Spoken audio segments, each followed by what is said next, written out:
आज तो भीषण गर्मी है। न जाने क्या होगा लोगों का। हे सूर्य देवता, आप भी अपनी तपन को तेज किए हुए हैं। इस गांव में तो काल पड़ा ही था, और आप भी। तुम सही कह रहे हो काका। न जाने हमारे गांव को किसकी नजर लग गई है। अचानक से हमारे गांव में सूखा पड़ गया। पर ये सब हमारे गांव में ही क्यों काका? आसपास के गांव में तो ऐसी कोई परेशानी नहीं है। न जाने इस गांव पर यह कैसा अभिशाप आन पड़ा है। हाँ काका, अब क्या होगा? बिना पानी के तो कुछ भी नहीं है। सरपंच जी, अब आप ही कोई उपाय बताइए। बिना पानी के तो हम सभी यहाँ इस गांव में ज्यादा दिनों तक जिंदा नहीं रह पाएंगे। अरे मैं भला इसमें क्या कर सकता हूँ? मैंने सारी कोशिशें करके देख ली, लेकिन सब में असफल रहा। दूसरे गांव से मदद भी ले ली पानी की, लेकिन न जाने इस गांव पर कैसा श्राप है जो टल ही नहीं रहा है। सरपंच जी, आपको नहीं लगता कि ये जो हमारे गांव में अचानक से गाज गिरी है वो कोई प्राकृतिक नहीं है, बल्कि इसके पीछे कहीं न कहीं कोई बात जरूर है। अरे मैं इसमें क्या कहूँ, लेकिन मुझे भी ऐसा ही कुछ लगता है। अगर ऐसी बात है सरपंच जी, तो इस गांव में आप किसी साधु बाबा को बुलाइए और इस गांव का शुद्धिकरण करवाइए। काफी दिन ऐसे ही व्यतीत हो जाते हैं, लेकिन गांव वालों को कोई तोड़ नहीं मिलता। तभी उस गांव में एक नौजवान शहद बेचने आता है और बरगद के पेड़ के नीचे बैठ जाता है। कैसा गांव है ये? यहाँ तो न कोई तालाब दिख रहा है और न कोई नदी, और ऊपर से बड़ी जोरों की प्यास भी लग रही है मुझे। तभी वहाँ से एक औरत गुजरती है। सुनो बहन, क्या तुम मुझे थोड़ा सा पानी पिला दोगी? भाई, यहाँ लोग बूंद बूंद को तरस रहे हैं। पानी की बड़ी किल्लत हो रही है। हम तुम्हें कहाँ से दे पानी? आज इस गांव में पानी की कीमत किसी सोने से कम नहीं है। पानी की किल्लत? ये कैसे हो सकता है? अभी मैं पास के गांव से आ रहा हूँ, वहाँ तो बहुत पानी है, और जिस रास्ते से मैं आ रहा हूँ वहाँ भी अपार पानी है। फिर यहाँ कैसे सूखा पड़ा है? ना जाने, हमें भी कुछ समझ नहीं आ रहा। पानी पानी को तरस रहे हैं हम सभी गांव वाले। जैसे तैसे दूसरे गांव से पानी ला रहे हैं। बिरजू उस औरत से बातें कर ही रहा था कि तभी उसे एक औरत के रोने की आवाज आती है। हाय मेरा बच्चा मर गया बिना पानी के। बिरजू भागता हुआ वहाँ आ जाता है तो देखता है एक बच्चा प्यास से मर चुका है। बिरजू को ये सब देख बहुत बुरा लगता है और उससे ये सब देखा ही नहीं जाता। अब बस बहुत हुआ। तुम सभी इस गांव से दूर किसी दूसरे गांव में चले जाओ। इस गांव में मौत का साया मंडरा रहा है। पर हम जाएंगे कहाँ? आप ही बताइए हमें। मेरा तो इस दुनिया में कोई भी नहीं है, कोई भी नहीं। गज्जू फूट फूट कर रोने लगता है और साथ ही गांव के बाकी लोग भी रोने लगते हैं। आप सभी धीरज धरिए, मैं आप लोगों की मदद करूंगा। कौन हो तुम, और तुम हमारी मदद कैसे करोगे? मैं एक शहद बेचने वाला हूँ। जब जंगल के रास्ते आ रहा था तब मैंने देखा कि जंगल के बीचों बीच एक बड़ा तालाब है जहाँ लबालब पानी भरा हुआ है। अगर हम उस तालाब के पानी को यहाँ लाने में सफल हो गए तो पानी की कोई कमी नहीं होगी। तुम किस तालाब की बात कर रहे हो? आसपास तो कोई तालाब नहीं है। अरे मैं जिस जंगल से आया था, पूरब दिशा वाला जंगल, उसी में तो है तालाब। नहीं नहीं, हमें वहाँ का पानी नहीं चाहिए। तुम जाओ यहाँ से। अरे पर क्यों? तुम जानते नहीं हो, कहते हैं वहाँ एक चुड़ैल रहती है जो उस तालाब की रक्षा करती है। आप उसकी चिंता मत कीजिए, मैं उस चुड़ैल से निपट लूंगा। नहीं नहीं, हमें वहाँ का पानी नहीं चाहिए। उस तालाब का पानी तो बिल्कुल भी नहीं चाहिए। बोलो ना, तुम जाओ यहाँ से। ये आप कैसी बातें कर रहे हैं सरपंच जी? पानी की हमें बहुत जरूरत है और आप मना कर रहे हैं। ठीक है, तुम सभी को जो ठीक लगे करो। सरपंच ऐसा कहकर वहाँ से चला जाता है। आप लोग फिक्र मत करिए, मैं जल्द ही पानी की व्यवस्था करता हूँ। बिरजू उस जंगल की ओर निकल पड़ता है। चलते चलते उसे अंधेरा हो जाता है। अरे ये क्या, अंधेरा हो गया? अब मैं उस तालाब को कहाँ ढूंढूंगा? बिरजू खुद से बातें कर ही रहा था, तभी उसे किसी की पायल की छन छन की आवाज आती है। इस जंगल में पायल की छन छन की आवाज? ये किसकी आ रही है? ये क्या, इस घने जंगल के बीचों बीच में ये झोपड़ी किसकी है? मुझे जाकर देखना चाहिए। बिरजू झोंपड़ी के पास जाता है और देखता है झोंपड़ी के अंदर एक लड़की जो कि एक लंबा घूंघट किए हुए है खाना बना रही है। बिरजू झोंपड़ी के अंदर जाता है। अरे अरे, कौन है आप और ऐसे कैसे बिना पूछे अंदर चले आ रहे हैं? माफ करिएगा, मैं आपसे बिना पूछे अंदर आ गया। पर आप कौन हैं? और इस वीरान जंगल में, इस झोपड़ी में क्या अकेली रहती है? मेरा नाम काजल है और मैं इसी जंगल में, इसी झोपड़ी में अकेली रहती हूँ। पर तुम कौन हो? तुम्हें यहाँ इस जंगल में इतनी रात को नहीं आना चाहिए था। पास के गांव के लोग पानी के लिए बहुत परेशान हैं। मैं उनकी मदद के लिए इस जंगल में आया हूँ। मैंने इस जंगल में उस पानी के तालाब को देखा है जो पानी से लबालब भरा हुआ था। दिल के बड़े साफ मालूम होती हो। एक काम करो, तुम थक गए होंगे। मैंने अभी अभी साग रोटी बनाई है, खा लो और आराम कर लो। सुबह गांव वालों की मदद कर देना। बिरजू काजल की बात मान लेता है। सुबह होती है। वाह, बड़ी अच्छी नींद आई यहाँ पर। तुम अकेली क्यों रहती हो यहाँ? तुम्हारे घर वाले कहाँ हैं? और हर वक्त ये घूंघट क्यों? हटाओ इस घूंघट को। नहीं, मैं अपने घूंघट को नहीं हटा सकती। पर क्यों? मैं ये घूंघट उसी के सामने हटाऊंगी जो मुझसे शादी करेगा। ओह, चलो कोई बात नहीं। अब चलो जल्दी से मुझे उस तालाब के पास ले चलो। ठीक है, चलो मेरे साथ। काजल बिरजू को तालाब के पास ले जाती है। ये रहा वह तालाब जो पानी से लबालब भरा हुआ है और जिसकी तुम बात कर रहे थे। बिरजू तालाब के पानी को जैसे ही छूने की कोशिश करता है, एक जोर का उसे झटका लग जाता है। अरे ये क्या? इस पानी को छूते ही मुझे ये झटका कैसा लगा? तुम्हें क्या लगता है इतना आसान है इस तालाब से पानी ले जाना? इतनी आसानी से तुम इस तालाब के पानी को नहीं ले जा सकती।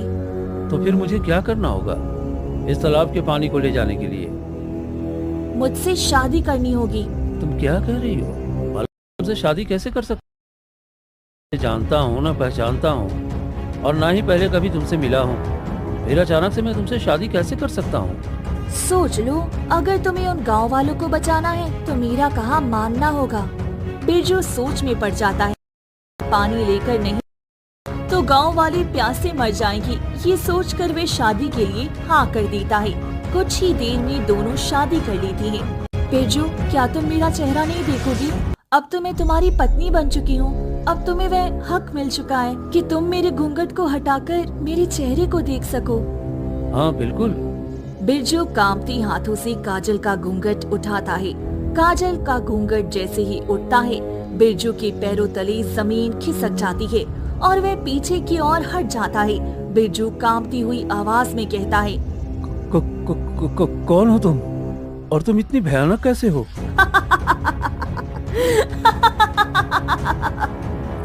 ये क्या?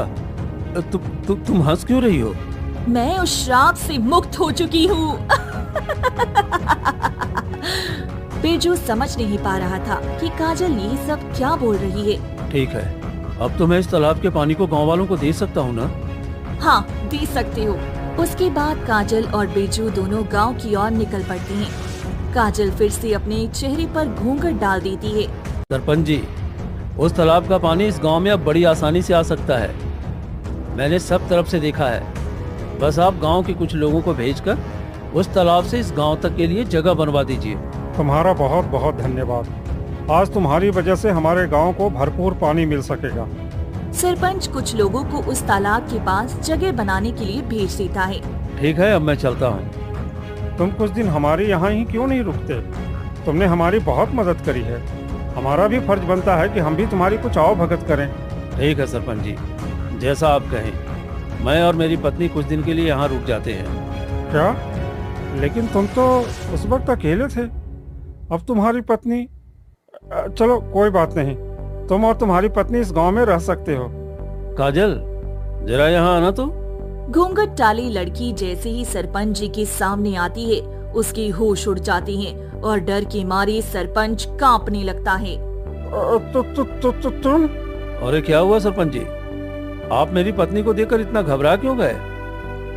ये भला तुम्हारी पत्नी कैसे हो सकती है? ये तो कमली है। कौन कमली सरपंच जी? ये तो काजल है। लगता है आपको कोई गलतफहमी हुई है। हाँ, हो सकता है मुझे कोई गलतफहमी हुई हो। रात में जब सब सो रही होती हैं, तभी काजल जंगल की ओर जाती है। ये क्या?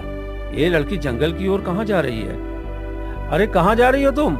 रुको रुको, काजल बिरजू की एक नहीं सुनती और फिर वहाँ से घने जंगल में चली जाती है। ये लड़की तो मुझे कुछ समझ में ही नहीं आ रही है। मुझे इसका पीछा करना चाहिए। कोई बात तो जरूर है। बिरजू काजल का पीछा करते करते घने जंगल की गहराइयों की ओर निकल जाता है, जहाँ वो देखता है काजल एक पीपल के पेड़ के पास खड़ी है और किसी से बातें कर रही है। अजीब लड़की है ये। इस घने जंगल में इस पीपल के पेड़ पर किससे बातें कर रही है? मुझे तो कोई नजर भी नहीं आ रहा है। पास जाकर देखता हूँ, शायद कुछ पता चल जाए। बिरजू पीपल के पेड़ के नजदीक जाता है और देखता है पीपल के पेड़ से एक आवाज आ रही है।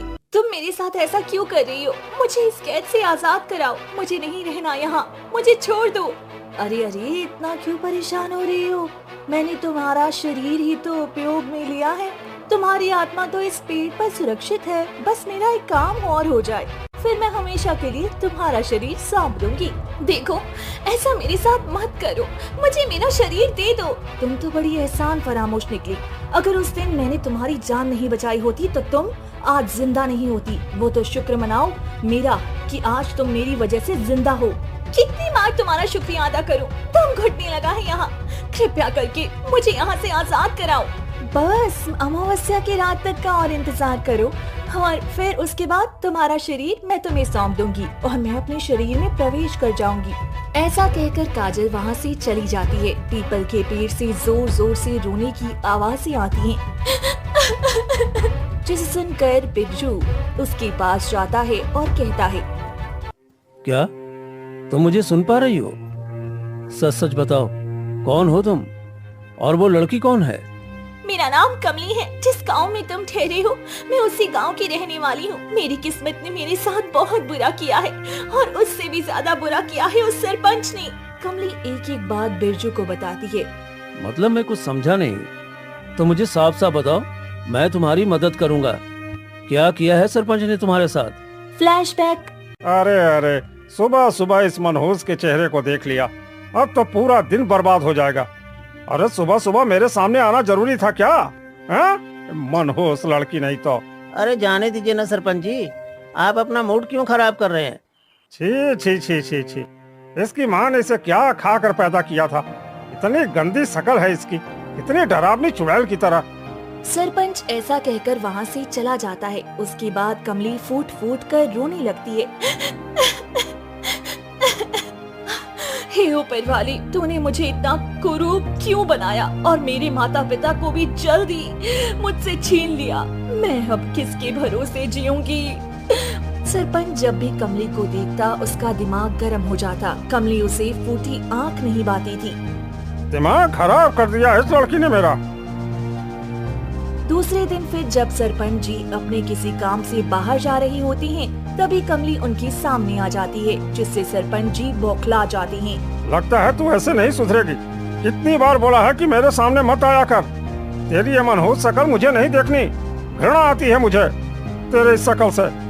अपने चेहरे को ढक कर रख और आइंदा ऐसे मेरे सामने मत आना। और सुन, एक बड़ा सा घूंघट तेरे चेहरे पर हमेशा होना चाहिए। अगर अगली बार मेरे सामने बिना घूंघट के आई ना, तो तेरा वो हाल करूंगा जिसे तू जिंदगी भर नहीं भूल पाएगी, समझे? सरपंच के डर के मारे अब कमली रोज अपने चेहरे को घूंघट से ढक कर रखती थी। वह जब भी किसी के सामने आती, अपने चेहरे पर एक लंबा घूंघट डाल लेती। रामू, कैसे भी करके इस लड़की को गांव से बाहर निकालो। मुझे ये गांव में नहीं दिखनी चाहिए। जब भी इसे देखता हूँ तो अंदर से बड़ी घिन आती है मुझे। पर सरपंच जी, हम इसका करें क्या? मेरे पास एक बहुत बढ़िया उपाय है। ये तो बहुत अच्छी बात है। जल्दी बताओ, इस लड़की को हम अपने रास्ते से और इस गांव से कैसे हटा सकते हैं? सरपंच और नौकर रात को अंधेरे में कमली के घर जाते हैं और उसका गला घोंट कर मार डालते हैं। सरपंच जी, अब हम इसका क्या करें? जल्दी बताओ। अरे करना क्या है, अब तो ये मर चुकी है। चलो इसे एक बोरे में भरकर जंगल में फेंक आते हैं। किसी को पता भी नहीं चलेगा। वैसे भी इस बुरी शक्ल वाली लड़की से सब दूर भागते हैं। कोई इससे बात भी नहीं करना चाहता। सब खुश होकर कहेंगे अच्छा ही हुआ मनहूस गांव से भाग गई। हाँ। फिर दोनों मिलकर कमली को बोरी में रखती हैं और जंगल की ओर निकल पड़ती हैं। ये जगह सही है, फेंक दो इसको। यहीं रात में किसी जंगली जानवर का भला हो जाएगा और वो इसकी बोटी बोटी खा जाएगा। सही है सरपंच जी। अरे ये क्या, कौन है ये लड़की? काजल उस लड़की को पास से देखती है। इसकी तो सांसें चल रही हैं। लगता है ये अभी जिंदा है। क्यों ना मैं इसका फायदा उठाऊं? मुझे एक शरीर की जरूरत है। अगर मुझे इसका शरीर मिल जाता है तो मैं अपने मंसूबों में कामयाब हो जाऊंगी और इस लड़की की भी आत्मा और शरीर सुरक्षित हो जाएगी। ऐसा सोचकर काजल कमली की आत्मा को अपने जादू से कमली के शरीर से बाहर निकाल लेती है और उसे एक पीपल के पेड़ में कैद कर देती है और खुद अपने शरीर को सुरक्षित स्थान पर रखकर कमली के शरीर में प्रवेश कर जाती है। कौन हो तुम और तुम मेरे शरीर के साथ ऐसा क्यों कर रही हो? तुम चिंता मत करो, मैं तुम्हारे शरीर के साथ कुछ भी नहीं होने दूंगी। बड़ी हिफाजत से रखूंगी मैं तुम्हारे शरीर को। बस मुझे अभी तुम्हारे शरीर की जरूरत है। पर क्यों? मुझे इसी जन्म में कुछ सिद्धियां प्राप्त करना है, लेकिन उस साधु की वजह से मैं घायल हो गई। मेरा शरीर कमजोर हो गया है और इस बाबा ने मुझे श्राप भी दिया है, जब तक मैं किसी इंसान से शादी नहीं कर लूंगी तब तक मैं श्रापित रहूंगी। इसीलिए मुझे तुम्हारा शरीर चाहिए, मुझे तुम्हारे शरीर की मदद चाहिए। ठीक है, फिर मेरा शरीर मुझे जल्दी वापस कर देना। मैं ज्यादा दिन तक इस पेड़ के अंदर कैद नहीं रह सकती। ठीक है, तुम फिक्र मत करो और हाँ, अपने शरीर की बिल्कुल भी चिंता मत करना। मैं तुम्हारे शरीर को बड़ी ही हिफाजत से रखूंगी। तुम बस इस पेड़ पर कुछ दिनों तक रहो। मेरा काम होते ही मैं तुम्हारे शरीर से अलग हो जाऊंगी। फ्लैशबैक खत्म। और इस तरह काजल ने मुझे यहाँ इस पीपल के पेड़ पर कैद कर दिया और सरपंच को लगा कि मैं मर चुकी हूँ। ओह, ये तो बहुत बुरा हुआ तुम्हारे साथ। वो बेकार और भयानक चेहरा जिसे तुमने घूंघट के अंदर देखा काजल की आत्मा के साथ, वो दरअसल मैं ही हूँ। मेरे बुरे चेहरे के कारण मैं इतनी बदनाम हो गई कि लोग मुझे देखना भी पसंद नहीं करते। सरपंच ने तो मुझे जान से मारने की भी कोशिश की। क्या मैं इतनी बुरी हूँ? इसमें मेरी क्या गलती थी? कमली ऐसा कहकर फूट फूट कर रोने लगती है। रो मत कमली, तुम्हारे बारे में सुनकर मुझे बहुत बुरा लगा, लेकिन अब मुझे सब पता चल गया है। उस सरपंच की काली करतूतें भी। अब मैं तुम्हें इंसाफ दिला कर ही रहूंगा। तुम बिल्कुल भी फिक्र मत करना। लेकिन उससे पहले मुझे यहाँ से निकालना होगा।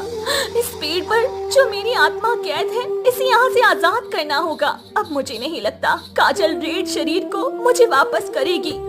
पर ये सब होगा कैसे? क्या तुम्हें कोई उपाय पता है?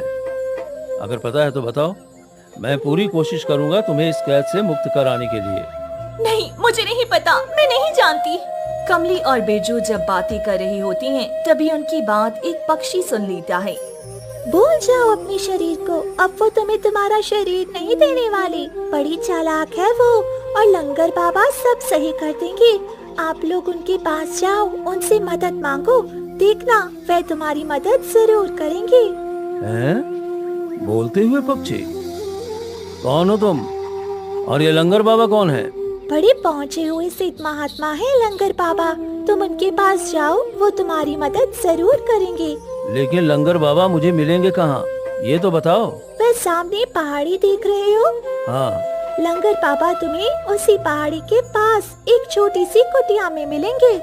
ठीक है, मैं अभी इसी वक्त लंगर बाबा के पास जाऊंगा। बिरजू लंगर बाबा से मिलने के लिए घने जंगल को पार करता हुआ पहाड़ी के पास पहुंच जाता है, जहां उसे एक छोटी सी कुटिया दिखती है। लगता है वो पक्षी इसी कुटिया की बात कर रहा था। मुझे इस कुटिया के अंदर जाकर देखना होगा।